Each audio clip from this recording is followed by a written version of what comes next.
Hi, good morning. This is Richard Lucas introducing a why and how for mapping local entrepreneurship ecosystems for open coffee groups. To kick off, why do it? If you want to launch an open coffee group in any city, you need to know the existing situation before you get started. It will help you see where open coffee might fit in, help you identify people with whom to cooperate, institutions, potential venues, and ways of getting the word out. And when you do start talking to people about your project, it'll help you give a good impression that you know what's going on. You're not moving into the local area blind or ignorant. So finding out the current situation is really answering what I call the Kipling questions. So what, who, where, why, when, and how are things going on? And the way to find out about your local community involves thinking about the people, places, institution, activities, and information channels that are currently in use in the city or place you're planning to get it going. And there are different types of people. They can be leaders, they can be supporters, they can be activists, they can be connectors, they can be influencers. Institutions can be everything from clubs and societies to special interest groups and maybe TEDx organisers, but there are going to be different types of institutions. There are some businesses that might be a source of cash and sponsorship, if that's necessary, but also businesses whose part of their business model is working with communities. Those could be bars, restaurants, hotels, cafes, hostels, and they potentially can be people or places with whom you might organise things. Events and activities always take place somewhere. They can be calendar type events like a harvest festival, beginning of school year, Christmas parties, but you need to look for who else is organising events and what sort of events they are. Venues I've already mentioned. Every event has a place, whether it's online or offline, usually hopefully offline, and in those cases you need to find out where they are. And media and connectors are not just the local newspaper and the notice board in the local library or the local parish council or whatever. It's also, particularly of course these days, online, but there could be local podcasts, websites, newsletters, newspapers have a what's on, or indeed events listing places or things like Facebook or social media.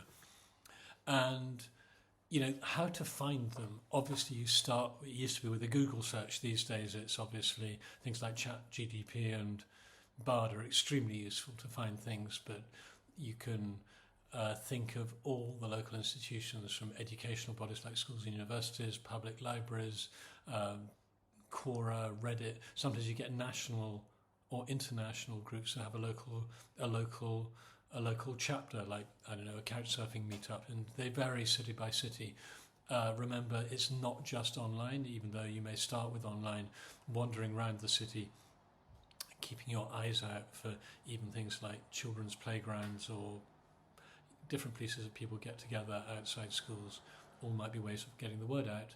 And be careful of the, what I call people like us, people like me problem, that, everyone tends to gravitate to the things they're comfortable with. So, I'm a sort of educated, white, middle class, well-educated businessman or reasonably well-educated businessman, but, other people might be different, and you might find there are really good people to work with who you won't naturally bump into in a church or humanist group or a trade union leader.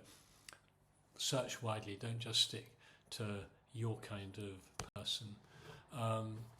Obviously, fundamentally, if you want to get a group going, you're looking for leaders with whom to cooperate, you're looking for venues, information channels, figuring out who's doing what already, and always think, what can I do for the people who are already there to make sure your event or initiative is complementary and supportive rather than competitive.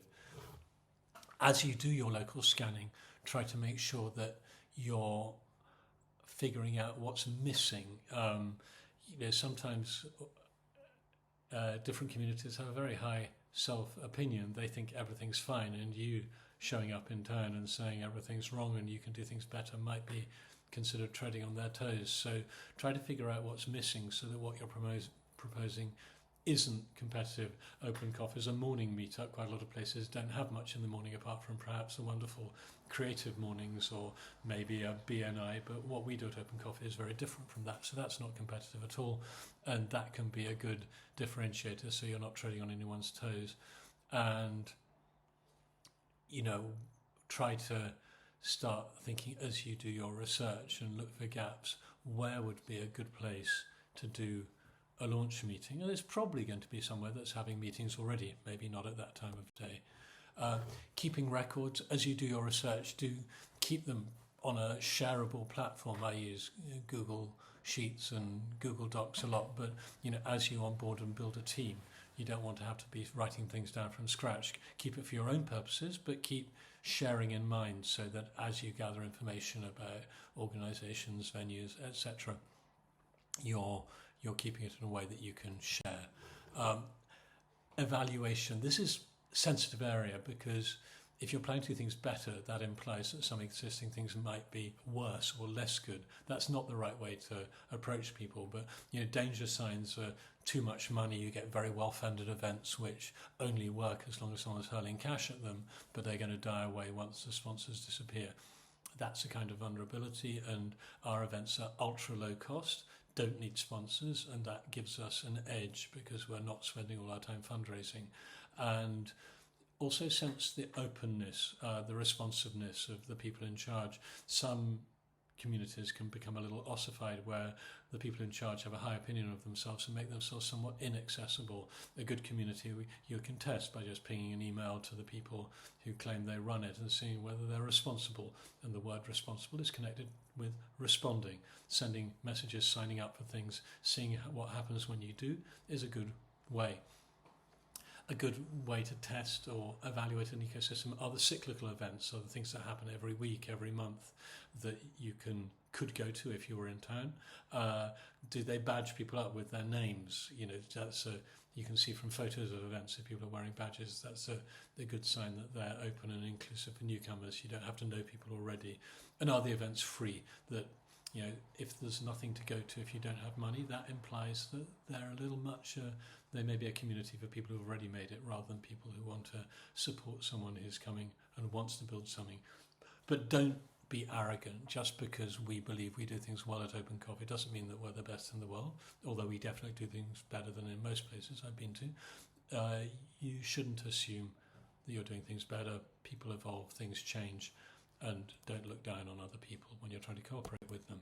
In terms of next steps, think of a way to approach people. That can be a survey, or that can be a bit boring, or a launch event. But if you are planning a launch event, make it quite a long time away from where you are now so that you've got time to prepare. Maybe have a podcast or start a free newsletter so you can start interviewing people.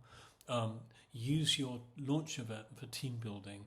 There's a way of doing this which I can explain to anyone who's doing it, where you have a sign-up form for team members in your launch event description. Obviously, you need a venue. You can't start inviting people to something until you know where it's going to be, and the place you're going to hold it will need to agree a time and a date if you're going to launch.